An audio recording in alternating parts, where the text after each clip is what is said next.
Hey, good morning, everybody. You might notice that our warm up today is on white paper instead of blue. Well, why is that? Well, I didn't run out of blue paper. I just didn't have any blue paper here at home, right? Still having some computer problems, some Wi Fi problems at work. So I'm recording it here today. So, what do we got here? Uh, Copy this down, then go try all these problems and come back and check your answers. All right. All right. We'll see you in a bit. And the bit is up. Here we go. What two numbers have a product of 42 and a sum of 13? That's the most popular diamond, right? 7 and 6 works there. How about 5.6, 8.7? Well, 8 and 7/10. Again, when I add those, where would the decimal be in the 8? If there's not one there, it always goes to the right. All right, so if I line up that decimal like I'm supposed to when I add, I get the 8.7.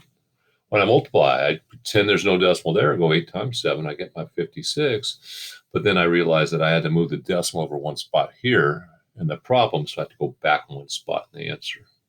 Okay. 18 thousandths and 29 hundredths. About 2 tenths and 9 hundredths, right? You can see that if I'm adding those,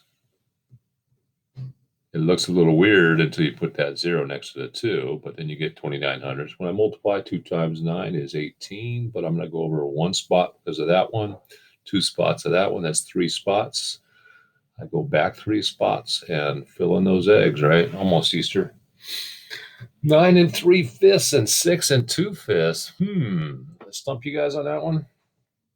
About 4 and 2 and 2/5. You can see how when I add that, I'm going to get 6 and 2/5. When I multiply, I got 4 times 2 is 8, and 4 times 2/5 is 8/5. Well, that's not 9 and 3/5. It's 8 and 8/5. Well, wait, 8/5 is improper. I'm going to use 5 of those fifths to make that a 9. If I use 5 of those out of the 8, I got 3 left. Boom, got it. All right, what number times itself is 100? The square root of 100 is, it's not 50. 50 plus 50 is 100, right? So what times itself?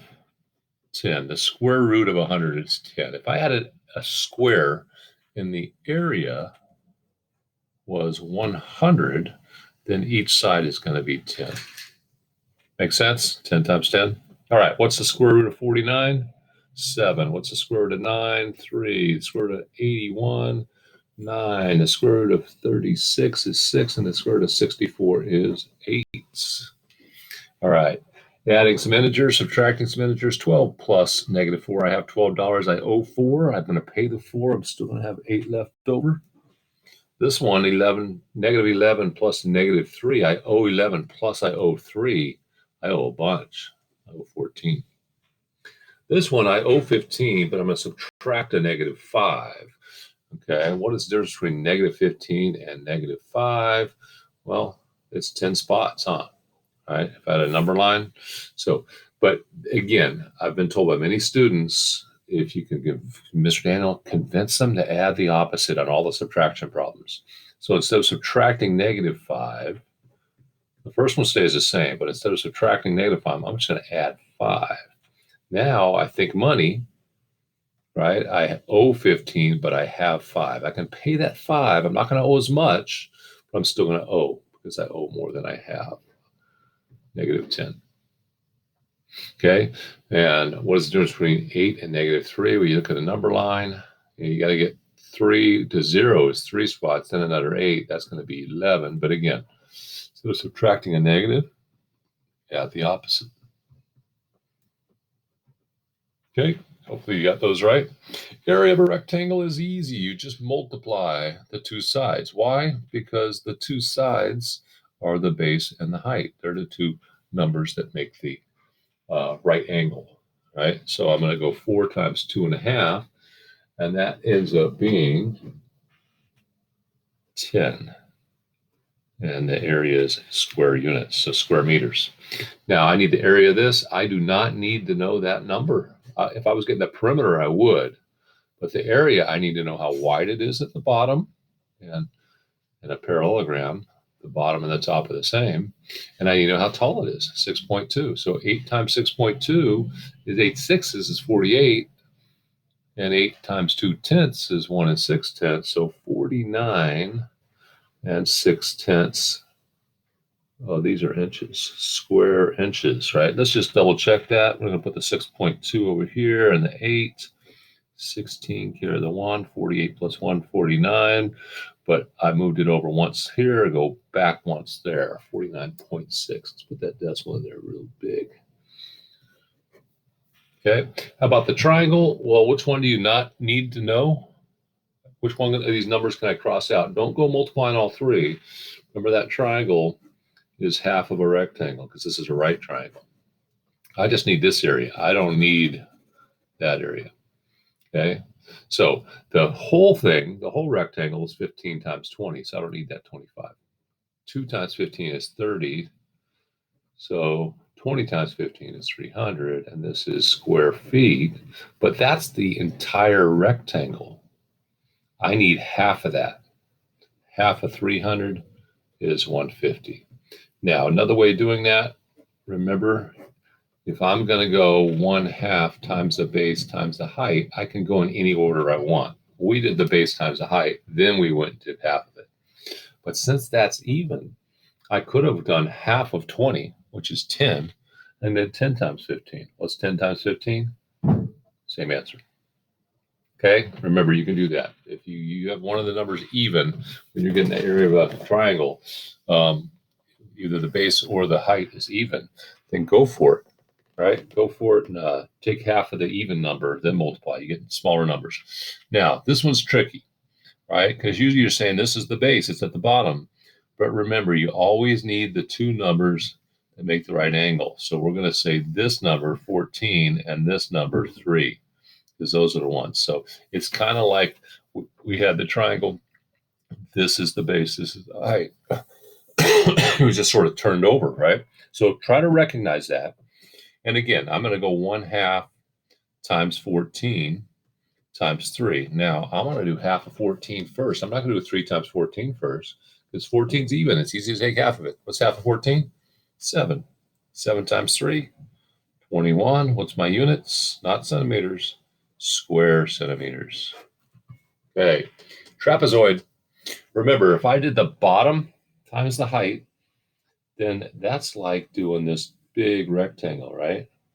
Right? Because that would be 25 times, what is that, 10?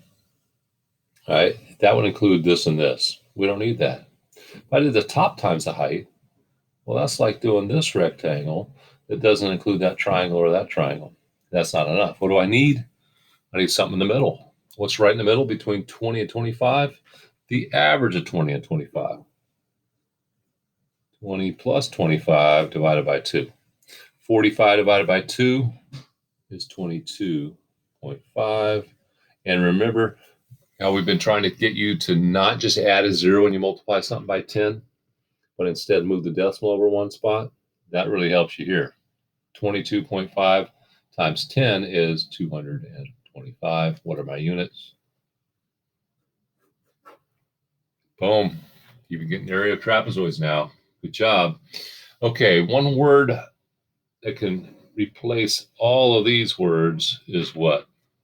You guys remember? Evaluate for the value given. Sometimes it even says evaluate the expression. Right? What's an expression? Well, 7 plus 3 is an expression. 3x minus 4 is an expression. B times b plus 3 is an expression. Okay? So we're going to evaluate for the value given. All we're going to do here for all those words is we're going to act like a soccer coach and substitute. Right? What does that mean? If x equals 9, I should be able to put a 9 in for x. Now, that doesn't mean 39 minus 4, right? 3x means 3 times x. Okay? If b equals 6, I could put 6 there for b. Both of them, right, each time.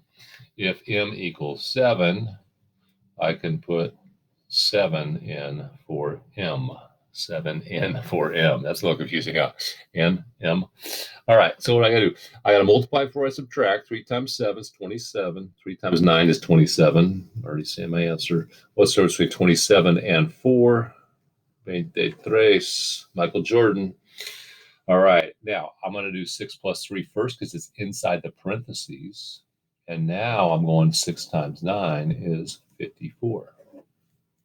Okay. 7 squared is 49. What's the difference between 49 and 7? Boom.